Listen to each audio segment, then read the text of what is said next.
नमस्कार मित्रों, welcome to the our YouTube channel Success zone.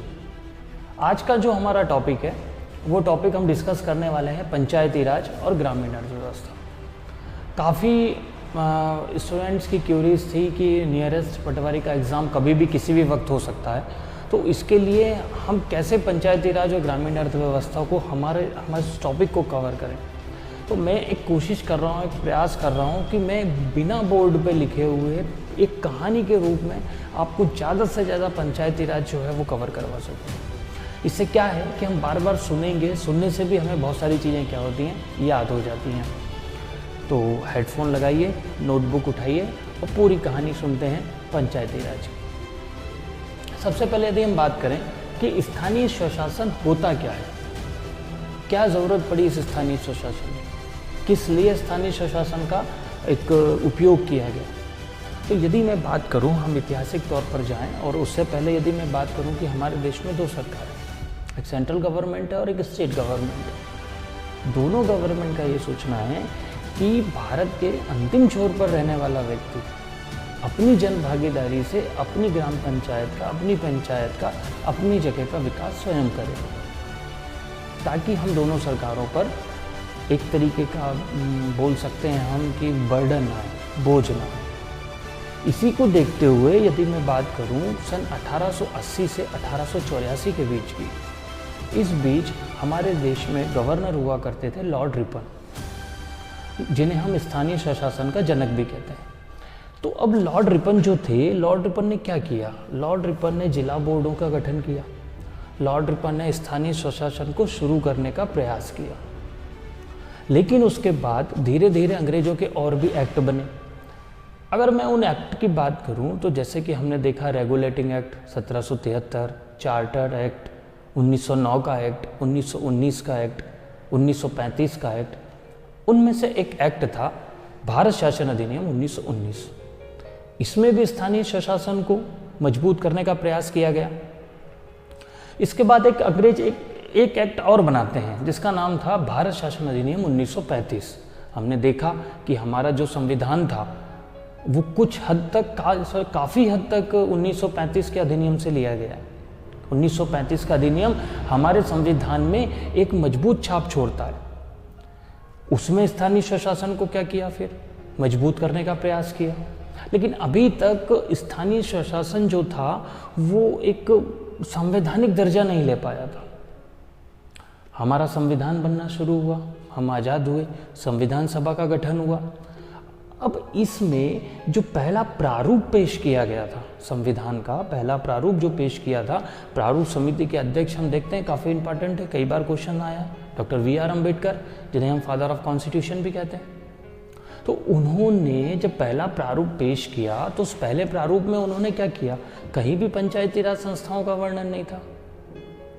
लेकिन महात्मा गांधी ग्राम स्वराज के पक्षधर थे। उन्होंने दबाव डाला और उन्हीं के दबाव के कारण संविधान में फिर डीपीएसपी मतलब राज्य के नीति निर्देशक तत्व के तहत एक आर्टिकल जोड़ा गया जिसका नाम था आर्टिकल 40, आर्टिकल 40, अनुच्छेद 40, जिसमें ग्राम पंचायतों का वर्णन किया गया। लेकिन ये चीज़ अभी भी काफ़ी नहीं थी क्योंकि ये संस्थाएं सुदृढ़ रूप से मजबूत नहीं थी। 15 अगस्त 1947 को हमारा देश आज़ाद हो गया। अब देश जब हमारा आज़ाद हुआ तो आज़ाद होने के बाद काफ़ी और प्रयास किए गए होंगे, काफ़ी प्रयास किए गए।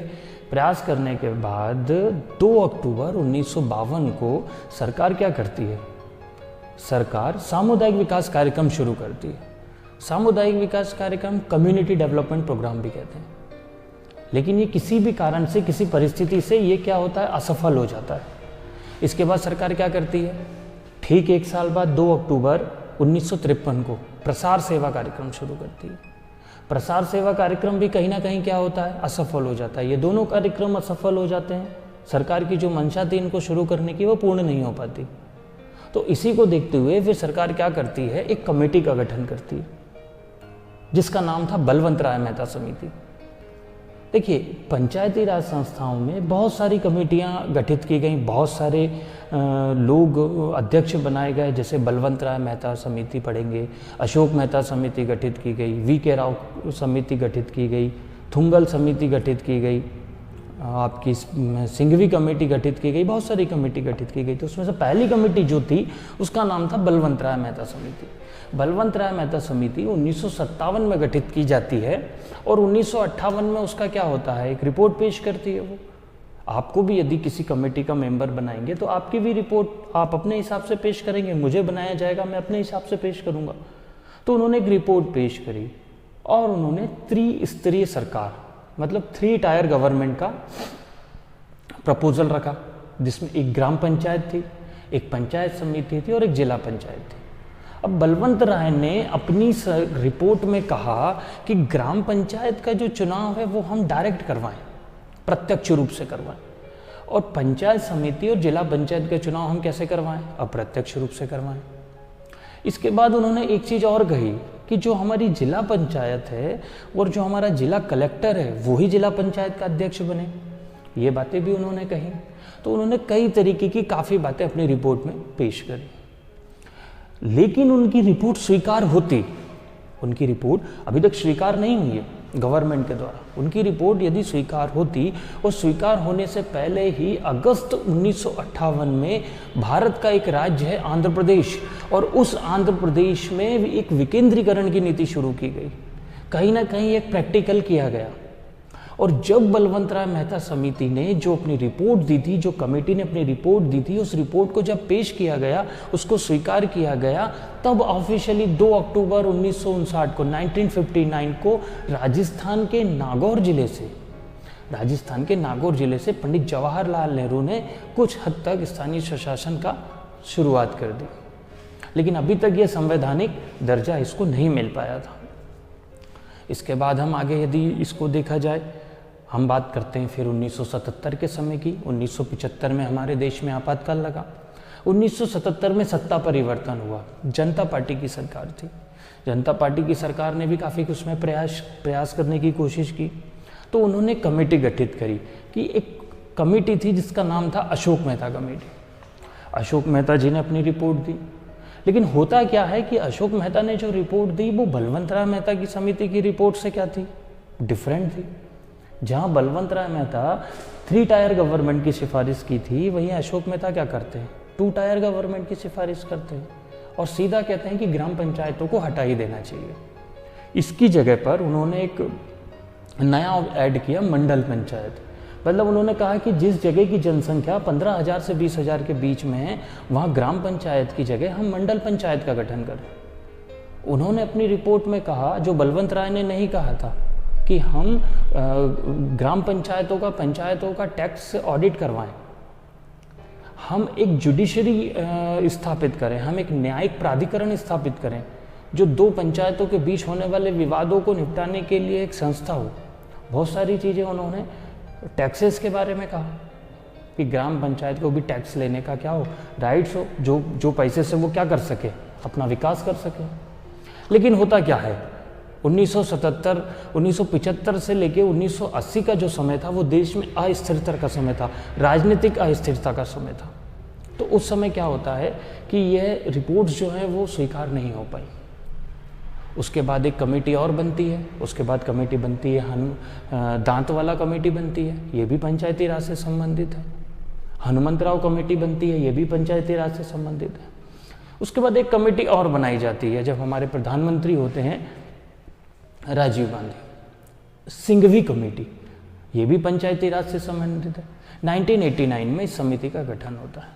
ये कमेटी अपनी रिपोर्ट में सबसे पहले एक बहुत बड़ी बात कह देती है कि पंचायती राज संस्थाओं की स्थिति बहुत निर्बल हो चुकी है, आपको इसको संवैधानिक दर्जा देना बहुत ज़रूरी है। तो यहाँ से आप एक पॉइंट नोट कर सकते हैं कि संवैधानिक दर्जा देने के लिए किस कमेटी ने सिफारिश करी थी, तो वो थी सिंघवी कमेटी। सिंघवी कमेटी ने अपनी सिफारिशें दी। तो इसी के फलस्वरूप राजीव गांधी ने संविधान में 64वां संविधान संशोधन करते हैं कि हम पंचायती राज संस्थाओं को संवैधानिक दर्जा देंगे।